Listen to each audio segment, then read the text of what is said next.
बहुत बढ़िया।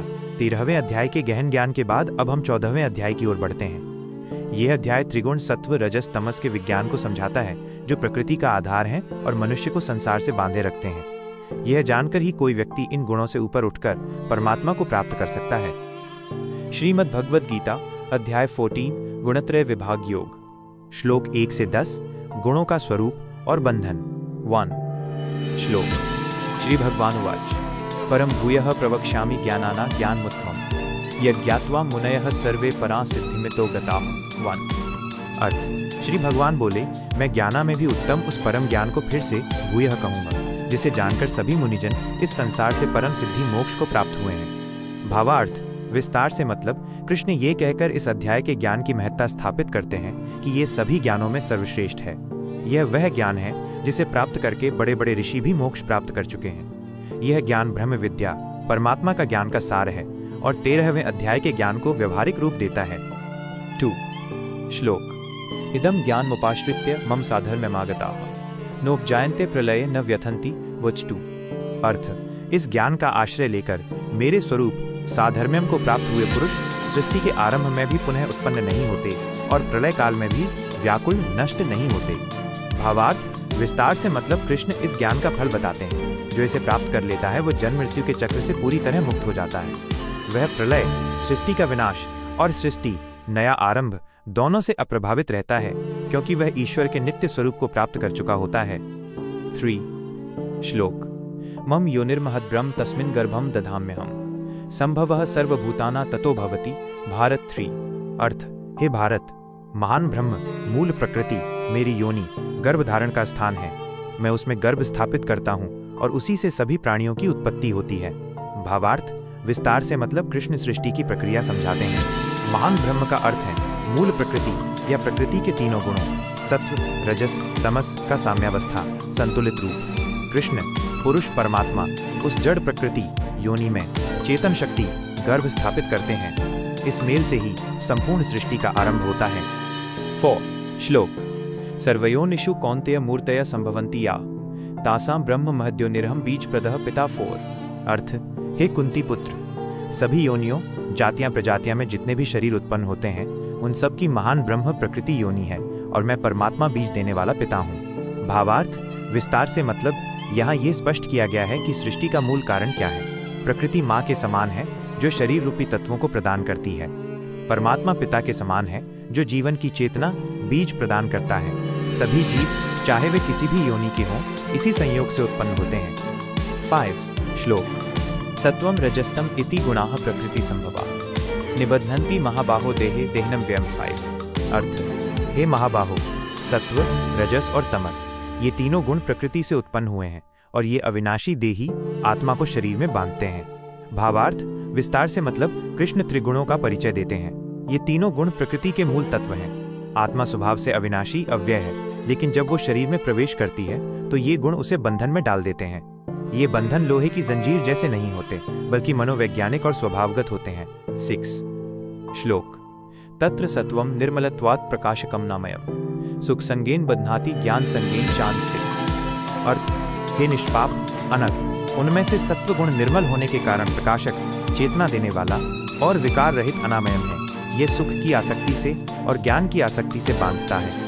भावार्थ। विस्तार से मतलब सत्व गुण सबसे शुद्ध और श्रेष्ठ है। यह ज्ञान और प्रकाश उत्पन्न करता है जिससे व्यक्ति को शांति और आनंद मिलता है, लेकिन ये भी एक बंधन है। यह व्यक्ति को मुझे सुख मिला और मैं ज्ञानी हूं के अहंकार से बांधता है, जिससे वो मोक्ष के लिए आगे प्रयास करना छोड़ देता है। 7 श्लोक। रजो रागात्मकम विद्धि तृष्णा संग समुद्भवम तन्निबध्नाति कौन्तेय कर्म संगेन देहिनम 7 अर्थ। हे कुंती पुत्र, रजोगुण को राग आकर्षण स्वरूप जानो जो तृष्णा इच्छा और आसक्ति संग से उत्पन्न होता है।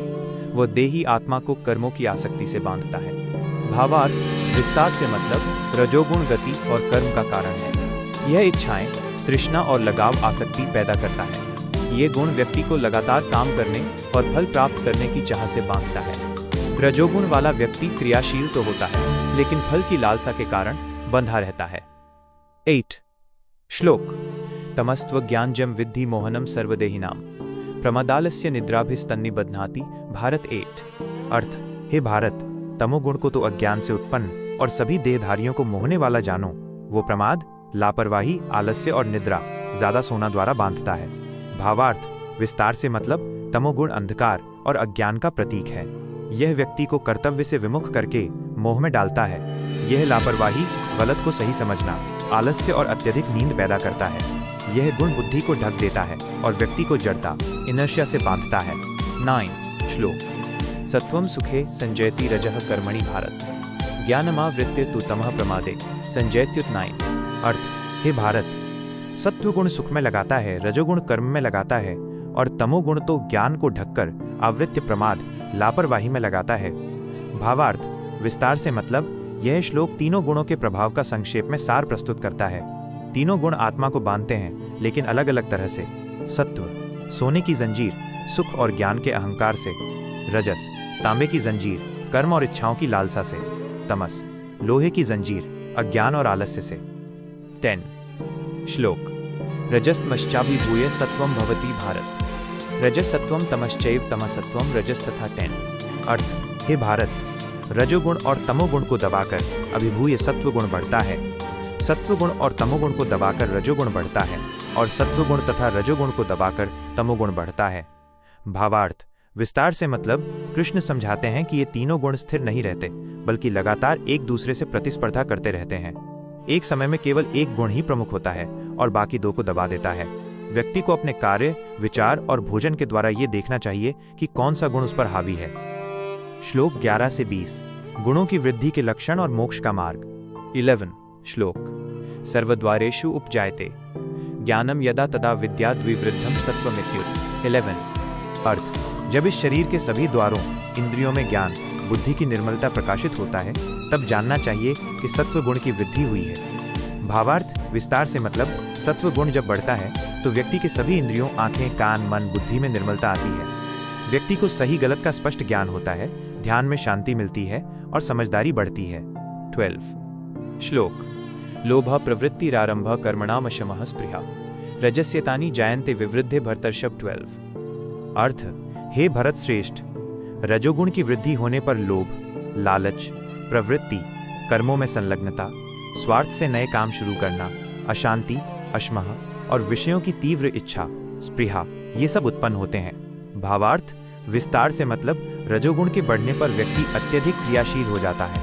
वो लालची होता है, लगातार काम करता रहता है, प्रवृत्ति है और फल की इच्छा से नए नए प्रयास शुरू करता है।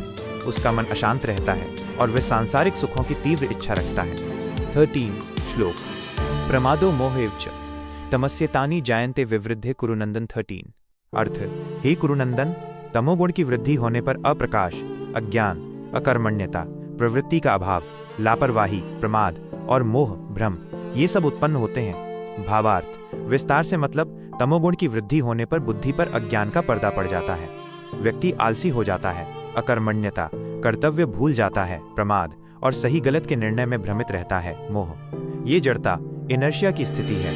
14 श्लोक। यदा सत्वे प्रवृद्धे तु प्रलयम याति देहभृत्, तदोत्तम विदान लोकान मलान प्रतिपद्यते। 14। अर्थ, जब देहधारी मनुष्य सत्वगुण की वृद्धि में मृत्यु को प्राप्त होता है, तब वो उत्तम ज्ञानियों, ब्रह्मवेत्ताओं के निर्मल लोकों को प्राप्त होता है। भावार्थ, विस्तार से मतलब कृष्ण बताते हैं कि मृत्यु के समय किस गुण की प्रधानता है, उसी के अनुसार अगला जन्म मिलता है। सत्वगुण की प्रधानता में मृत्यु होने पर व्यक्ति स्वर्ग लोक या ज्ञानी पुरुषों के लोक जैसे महर लोक प्राप्त करता है, जहां उसे ज्ञान और सुख की प्राप्ति होती है। 15 श्लोक। रजसी प्रलयम गत्वा कर्म संगिषु जायते तथा प्रलीनस्तमसी मूढ़योनिषु जायते। 15। अर्थ, रजोगुण की प्रधानता में मृत्यु को प्राप्त होकर वह कर्मों में आसक्त मनुष्यों में जन्म लेता है और तमोगुण की प्रधानता में नष्ट होकर वह मूढ़ योनियों, पशु पक्षी में जन्म लेता है। भावार्थ, विस्तार से मतलब रजोगुण में मरने वाला व्यक्ति मनुष्यों के बीच जन्म लेता है, लेकिन वह कर्मठ और धन तथा शक्ति में आसक्त होता है। तमोगुण में मरने वाला व्यक्ति नीची योनियों, पशु, कीट आदि में जन्म लेता है, जहां अज्ञान और पीड़ा अधिक होती है। 16 श्लोक। कर्मणः सुकृतस्याहुः सात्विकं निर्मलं फलम, रजसस्तु फलम दुःखमज्ञानम तमसः फलम। 16। अर्थ, सत्व गुण से किए गए शुभ कर्म का फल निर्मल, सुख, शांति, ज्ञान कहा गया है। रजोगुण का फल दुख है और तमोगुण का फल अज्ञान है। भावार्थ, विस्तार से मतलब ये श्लोक गुणों के तात्कालिक फल को बताता है। सात्विक कर्म फल सुख, शांति, निर्मलता होता है जो बंधन का कारण बनता है। राजस कर्म फल दुख, अशांति, निराशा, संघर्ष होता है क्योंकि इच्छाएं कभी पूरी नहीं होती। तामस कर्म फल अज्ञान, समझ का अभाव, भूल होता है जो बंधन का कारण बनता है। 17 श्लोक सत्वात् संजायते ज्ञानम रजसो लोभ एवच प्रमाद मोह तमसः। 17 अर्थ सत्व गुण से ज्ञान उत्पन्न होता है, रजोगुण से लोभ, लालच उत्पन्न होता है और तमोगुण से प्रमाद, लापरवाही, मोह, भ्रम और अज्ञान ही उत्पन्न होते हैं। भावार्थ विस्तार से मतलब यहाँ गुणों के मानसिक प्रभाव का सार दिया गया है। सत्व सच्चाई दिखाता है, रजस इच्छाओं को बढ़ाता है और तमस बुद्धि को निष्क्रिय करके व्यक्ति को भ्रम में रखता है। 18 श्लोक ऊर्ध्वं गच्छन्ति सत्वस्था मध्ये तिष्ठन्ति राजसा जघन्य गुण वृत्तिस्था अधो गच्छन्ति तामसा इति। अर्थ सत्व गुण में स्थित पुरुष ऊपर के लोकों को जाते हैं, रजोगुण में स्थित पुरुष मध्य में मनुष्य लोक में रहते हैं और निकृष्ट गुणों तमस के मार्ग पर चलने वाले तामस पुरुष नीचे के लोकों को जाते हैं। भावार्थ विस्तार से मतलब यह श्लोक गति को दर्शाता है। सत्व ऊपर की गति, स्वर्ग उच्चतर चेतना, रजस मध्य की गति, मनुष्य लोक में ही जन्म, तमस नीचे की गति, नरक नीची योनियां।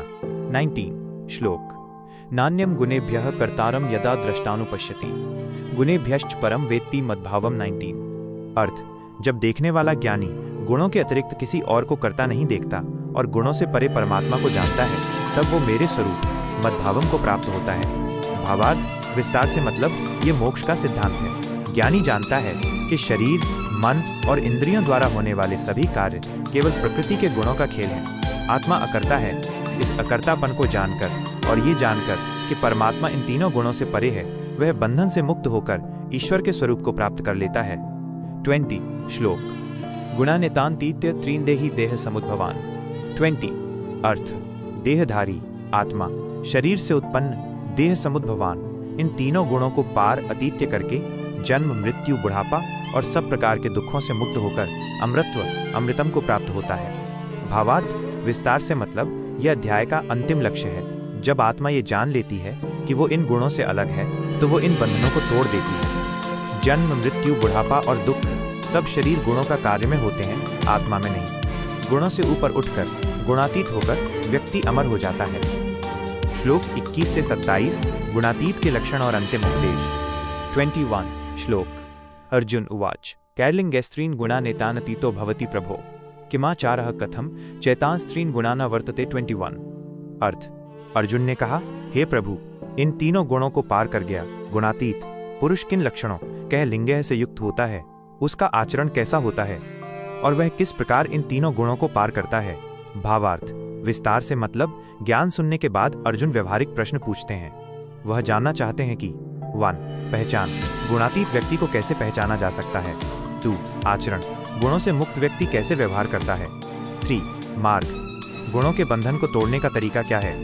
22 श्लोक श्री भगवान उवाच प्रकाशम च प्रवृत्तिं च मोहमेव च पांडव न द्वेष्टि संप्रवृत्तानि न निवृत्तानि कांक्षति। 22 अर्थ श्री भगवान बोले, हे पांडव, वह प्रकाश सत्व का कार्य, प्रवृत्ति रजस का कार्य और मोह तमस का कार्य, इनके आने पर द्वेष नहीं करता और चले जाने पर उनकी इच्छा नहीं करता।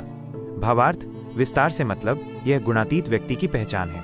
वह जानता है कि ये तीनों गुणों के कार्य हैं, इसलिए वो सत्व ज्ञान प्रकाश के आने पर खुश नहीं होता, रजस कर्म हलचल के आने पर चिढ़ता नहीं और तमस आलस्य अंधेरा के आने पर निंदा नहीं करता। वह उदासीन साक्षी के रूप में रहता है। 23 श्लोक उदासीन उदासीनो गुणैर्यो न विचाल्यते गुणा वर्तन्ते इत्येव निंगते। 23 अर्थ जो उदासीन व्यक्ति के समान स्थित रहता है, जिसे गुण विचलित नहीं कर सकते और जो ये समझता हुआ कि गुण ही गुणों में बरत रहे हैं, अटल निंगते रहता है। भावार्थ विस्तार से मतलब गुणातीत व्यक्ति अटूट रहता है।